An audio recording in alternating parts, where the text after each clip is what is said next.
Përshëndetje nga sofra shqiptare.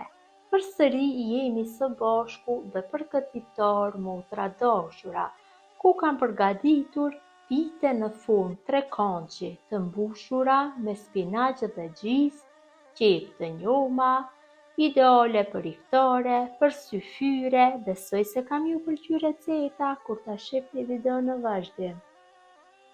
Filloj me përgatitje. Në fillim përgatisim brumin. Këtu kam 400 gram me miell, shtoj një lugë të mesme të mbushur plot me krep dhe do ja hedhi pak vaj. Dhe për formimin e brumit na nevojitet ujë i vakët, masat e ujit nuk dihen asnjëherë fikse.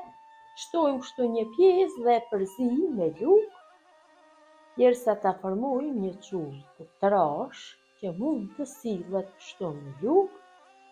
Tash do e punojmë brumin, do e mbledhim me dorë. Shtojmë ujë, e punojmë brumin dhe në këtë mënyrë e kontrollojmë trashësinë e brumit. Asnjëherë nuk e hedhim një pjesë të madhe të ujit, por nga pak. Tash vetëm se e punojmë, besoj se është mjaftueshëm me ujë derisa brumi plotësisht të largohet nga dora. Kemi punuar brumin, kemi fituar një brum me trashësi mesatare. Enën ku ndodhet brumi e mbulojmë dhe e lajmë kështu në ambient ngrollome që brumi të pushojë për 30 minuta. Derisa brumi të pushojë, ne përgatisim harxhin apo mbushjen. Këtu kam 500 gram me spanak, të cilin e kam larë dhe e kam coptuar dhe ja shtoj pak qepë të njoma. Mund t'i shtoni dhe fletat e qepëve të njoma, varet se çka ju qëllon në shtëpi, mirë po pa qepë jo, sepse qepët ja japin një shije shumë të mirë kësaj mbushje. Shtoj krep, një lugë e gjysmë të mesme, ose krep do i shtoni sipas dëshirës, dhe 500 gram me gjizë. Tash filloj që masën kështu ta përzijmë mirë me dorë. Përzijmë dikon rreth 5-6 minuta me dorë dhe në këtë mënyrë do i bie volumi spinaqit. Kemi përzier mirë masën dhe harxhi është gati. Mund ta vëreni mirë se i ka ra volumi spinaqit. Pra e kam përzi dikon 5-6 minuta dhe harxhi është gati. Brumi ka pushu mjaftueshëm, e largojmë nga ena, kemi fituar një brum elastik. Hedhim miell në tavolinën e punës dhe e kalojmë brumin. E punojmë pak. Shto brumi. Bëhet i lëmuar. Dhe ndojmë në 4 kuleç.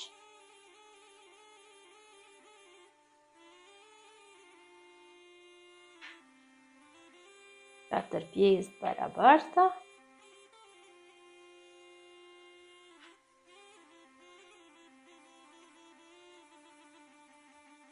Dhe secilës pjesë të brumit i japim formën e rrumbullakët duke e rrokollisur në miell, hedhim miell sa herë që të ka nevojë. Shtu edhe me pjesë tjera veprojmë. Ju kemi dhënë formën të 4 kuleçve. Tash marrim kuloçin e parë dhe fillojmë që të bëjmë hapjen. E hapim në një mallësi rreth 2-13 cm, edhe pakës, dhe besoj se është mjaftueshëm.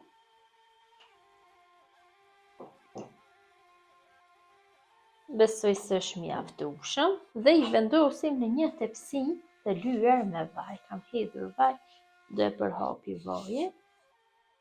Dhe në mënyrë të njëjtë veproj me të 4 kuleçet, duke i hapur në të njëjtën mallësi.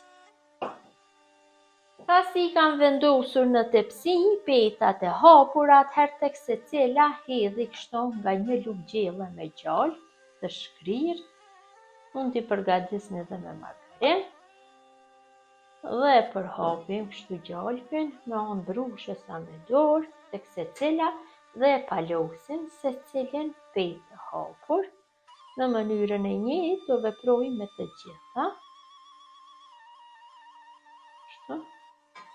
Bëjmë palosjen.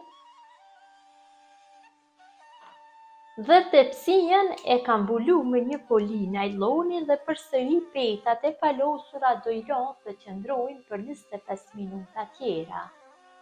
Pasi brumi ka pushu mjaftueshëm, atëherë ja largojmë folinë e najlonit dhe marrim njërën petë, e hedhim, kështu në tavolinën e punës kam vendosur një çarshaf të pastër dhe filloj kështu që ta bëj tërheqjen, bëj shpalosjen dhe me anë të duarve bëj tërheqjen e petës në atë madhësi se sa shkon, më shumë përqendrohu tek qoshet. Sa më e hollë që bëhet peta, aq më të mira do dalin byrek trekëndsha. Kështu përhapim tuqe në madhësinë e dëshiruar.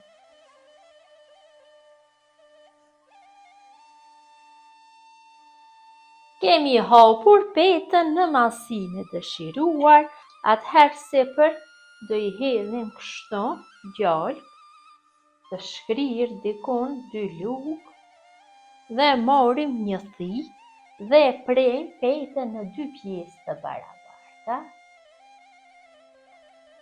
Dhe secilën pjesë përsëri në 2 pjesë tjera të barabarta. Kështu në mënyrë të zgjatur do bëj prerjen. Se duhet kemi kujdes që mos ta coptojmë gjatë prerjes.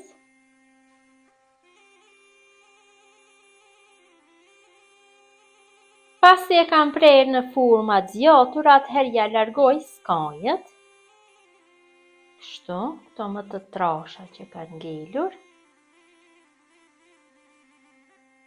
Dhe i kaloj nga mbushja.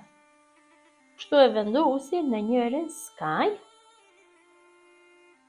Të njëri qash, lan hapësinë dikon 5 cm dhe filloj që të bëj palosjen, pra palosjen do e bëni në formë trekëndshi. Siç po veproj unë, veproni dhe ju. Kështu duke rrokollisur herë nga njëra anë, herë nga ana tjetër.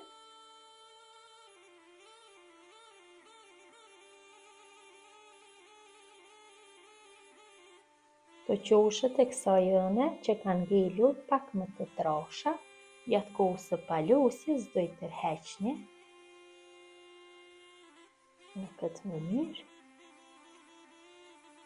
Vërtet janë shumë të shijshme për iftar, për syfir, varet se çka i doni dhe ja largoj pjesën pak më të trashë dhe ja si ka dalë pitja.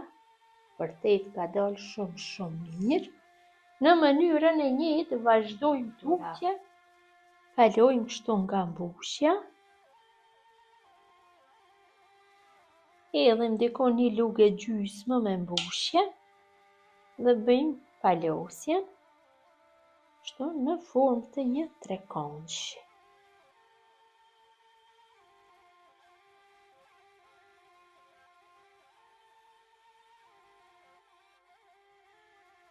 Pra mënyra e njëjtë vazhdon tuqe, tërheqim këtë skanjen.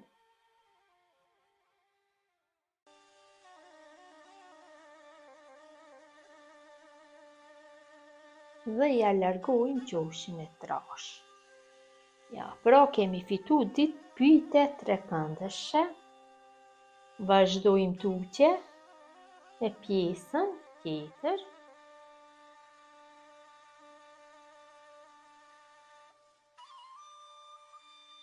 Kemi fituar 4 trekëndsha, i vendosim në tepsinë kam vendosur letër për qetje, më lehtë që kur bëj pastrimin, dhe në mënyrën e njëjtë vazhdojmë tuqe me hapjen e 3 petave tjera. Duke i përhap kështu në sipërfaqe atë sa të shkojnë. Pa mundohemi që mos ta coptojmë brumin. Mënyra e njëjtë vazhdon tuqe me prerje në 4 pjesë barabarta me mbushje. Kemi mbushur një tepsinë me tërpite trekëndësh. Tash e marrim dhe i lim sipër me gjalpin e ngelur. Kështu mundohem mirë nga çdo anë t'i li pitët Në mënyrë të njëjtë do bëj lirjen nga pjesa e sipërme e gjithë pjesëve të pitëve. Për të dalin shumë të shishme, mund t'i mbushni me gjizë vetëm se me mish bluar, me çfarë doni mund t'i mbushni. Dhe pitët në formë të trekançit janë gati për pjekje. Gjatë kohës së lirjes e kam nxjerrë furrën në 220 gradë dhe në atë temperaturë do i pjeki rreth 20 minutave. Tepsinjen e kam largu nga furra. Pitët në formë trekançit kanë një aromë jashtëzakonisht të mira. Tash marrim pak ujë dhe i stërpikim nga pjesa e sipërme që të zbuten, edhe pak, i lojmë që të ftohet dhe më pas do jenë gati për iftar.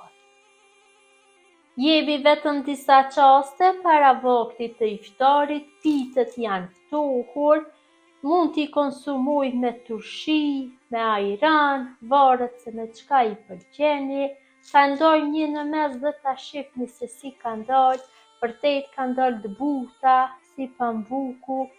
Kjo është mënyra mu t'ra dashura se si përgatis unë pite në formë trekançi. Gjithë ju që i përgatisni në këtë mënyrë, ju bëfshin mirë.